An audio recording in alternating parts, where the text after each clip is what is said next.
Seguimos con otras informaciones con Belén y la próxima invitada. Adelante.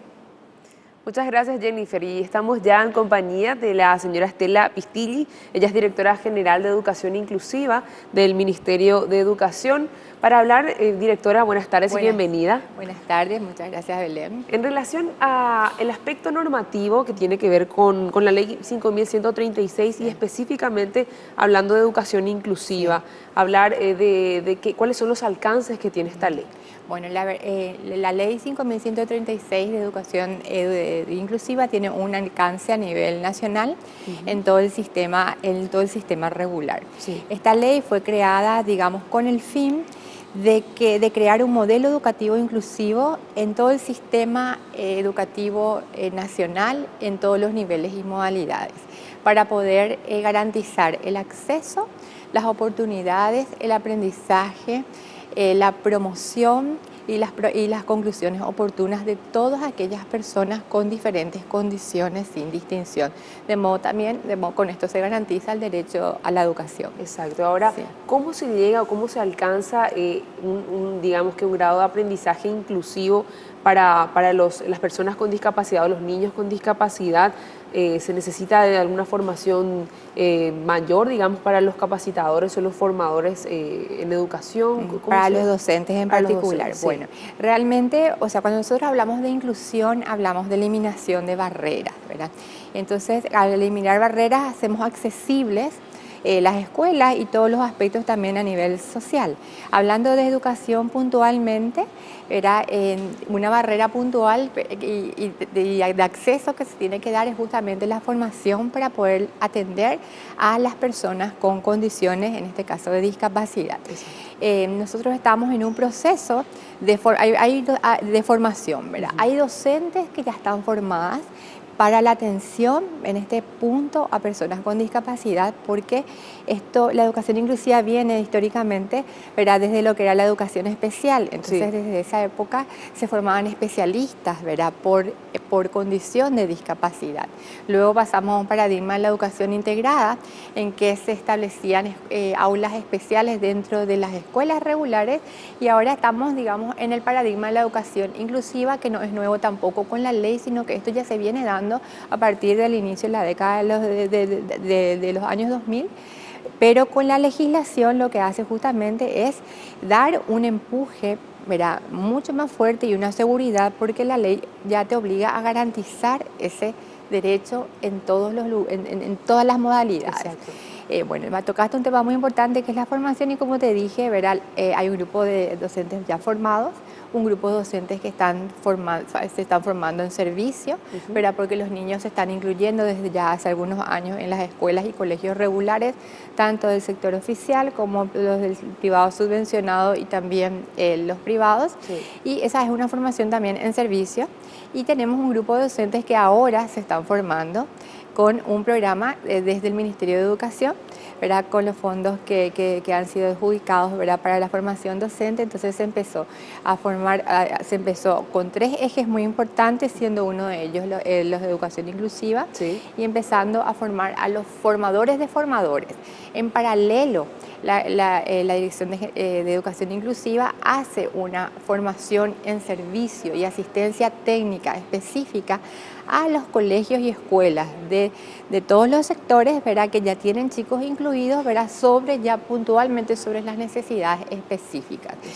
Nosotros como ministerio también ahora justamente estamos terminando nuestra llegada a nivel país, ¿verdad?, en todos los departamentos, una llegada a todos los coordinadores, supervisores, técnicos de supervisión y asesores también jurídicos de las coordinaciones y supervisiones, digamos, en donde socializamos y tuvimos jornadas de capacitación específicas sobre cómo se implementa la ley de educación inclusiva, porque ellos son los actores que están más cercanos, ¿verdad?, a los colegios, Claro, los que aplican finalmente. y tienen que velar, ¿verdad?, por garantizar este derecho a la educación de los niños sin distinción de condiciones, niños y adolescentes y adultos también.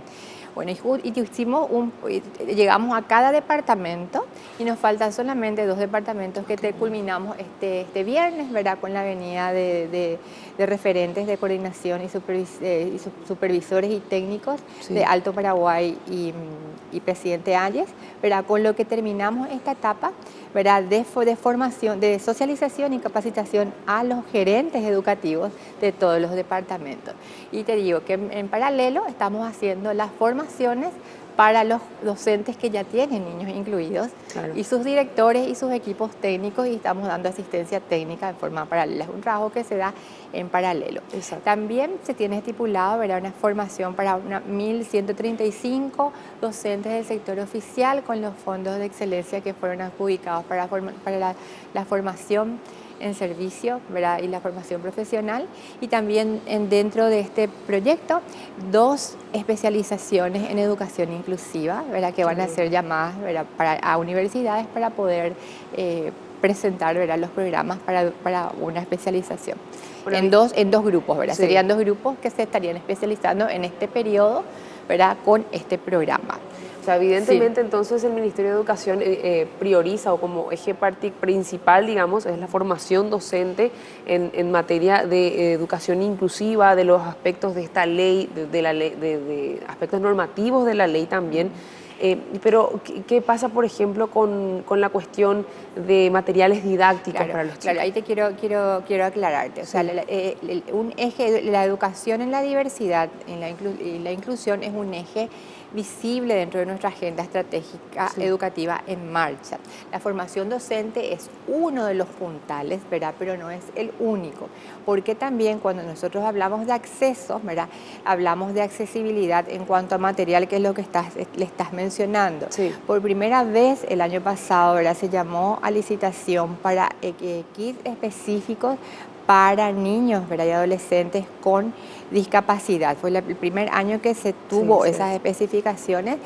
No tuvimos, ¿verdad?, muchos oferentes, ¿verdad?, fueron pocos los materiales específicos que se han podido adquirir, pero este año se cambió la estrategia, ¿verdad? Entonces estamos muy positivos, ¿verdad?, en que podamos obtener esos kits específicos diferenciados para las diferentes condiciones. Formación es un puntal porque es la persona que trabaja directamente, claro, ¿verdad?, con el niño, pero está dotación de materiales, también está toda la parte de infraestructura, que los colegios y las escuelas deben tener infraestructura accesible, tienen mínimamente, ¿verdad?, rampas con, sí, baños accesibles, y eso también quiero decirte que lo que pasa por el Ministerio de Educación en cuanto a planos que tienen que ser aprobados, en cuanto a construcciones nuevas, tienen que tener esos criterios de accesibilidad que son internacionales y también nacionales, ¿verdad?, creados aquí en mesas de trabajo con organismos gubernamentales y de la sociedad civil. También quiero decirte que las que fueron inauguradas este año en Capital, el 100% tiene accesibilidad de rampas y baños accesibles que tienen unas dimensiones diferentes. También tenemos otras escuelas en otros lugares en donde las empresas, dentro de su programa de responsabilidad social, ¿verdad?, que ayudan a las escuelas cercanas a sus empresas, o eligen una escuela a quien ayudar o aportar. También hemos tenido, ¿verdad?, estas inauguraciones, ¿verdad?, de escuelas ya con esa accesibilidad arquitectónica, y en donde donde las mismas directoras decían, ¿verdad?, que la matrícula ha aumentado porque la infraestructura, ¿verdad?, ha mejorado en esa institución. O sea, son varios. El nivel de captación mejor, claro, también. Así mismo. La ley, o sea, digamos, nosotros nos tenemos que focalizar en todos los aspectos que hacen a la inclusión. Un puntal es la formación, por supuesto, sí, pero también a la par estamos, ¿verdad?, estamos trabajando sobre la accesibilidad, ¿verdad?, en todos los aspectos. Bueno, realmente garantizar por sobre todas las cosas el acceso a la educación formal de los niños, niñas y adolescentes, sí, sin distinción alguna, porque es de lo que estamos hablando a través de esta ley, sí, en particular. Sí. y bueno, y todo el trabajo que se nota lleva adelante el Ministerio de Educación por primera vez, podríamos decir, porque anteriormente como que estaba muy desdibujada esa parte todavía. O sea, fue un proceso, Sí. esto es un proceso, de hecho la ley fue ya, digamos, ya fue trabajada en periodos anteriores. La Dirección de Educación Inclusiva empieza en el año 2008, tiene como, porque se desprende lo que es educación especial, Sí. ya desde el nuevo modelo, ¿verdad? Universal. Y digamos, es un proceso porque no es fácil, ¿verdad? Un proceso de construcción. Entonces, ahora fuertemente sí la agenda educativa en marcha puso un énfasis puntual en la inclusión, y no solamente en educación, sino que también, ¿verdad? En todos en otros aspectos puntuales, ¿verdad? Tenemos que, como agenda de gobierno, Así es. ¿verdad? La inclusión es un puntal importante. Quería yo un poco aclarar también, ¿verdad? Porque empezamos a hablar de discapacidad. La Ley de Educación Inclusiva habla de alumnos con necesidades específicas de apoyo educativo, en donde una de las condiciones son las condiciones de discapacidad, que a Sí. su vez son 5, ¿verdad? La discapacidad intelectual, la discapacidad física, visual, auditiva y psicosocial. También dentro de del concepto de la ley de alumnos con necesidades específicas de apoyo educativo están los alumnos con altas capacidades intelectuales, Claro, que también requieren adaptaciones, accesibilidades puntuales y adaptaciones en la malla curricular, porque tienen capacidades diferenciadas con respecto a sus compañeros de edad. Exacto. Están los chicos con trastornos de aprendizaje, los niños que por una historia personal, puntual y escolar, ¿verdad?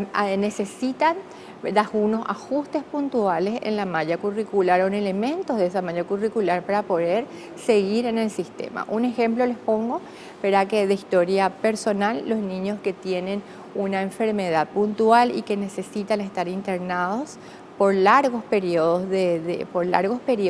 entonces tenemos un servicio, ¿verdad? De aulas hospitalarias instalados en 6 aulas en el país, en donde los chicos reciben, ¿verdad? El servicio educativo para no perder el año escolar.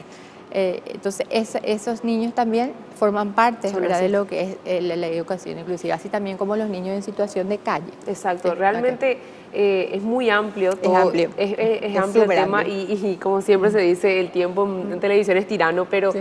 realmente nos gustaría volver a invitarla, licenciada, para mucho gusto. conversar un poco más sobre este tema, porque nos parece importante instalar en el debate y también, digamos, que forme parte de la agenda ciudadana, incluso lo que tiene que ver con la educación inclusiva. Le agradecemos muchísimo el tiempo. Muchas gracias a ustedes por la invitación y estaré a la espera de ampliar educación inclusiva. Muchísimas ¿sí? gracias. Okay, De esta manera estuvo con nosotros entonces Estela Pistilli, directora general de Educación Inclusiva del Ministerio de Educación, hablando de la aplicación de la Ley 5.136 de Educación Inclusiva. Ahora vamos con Jenny.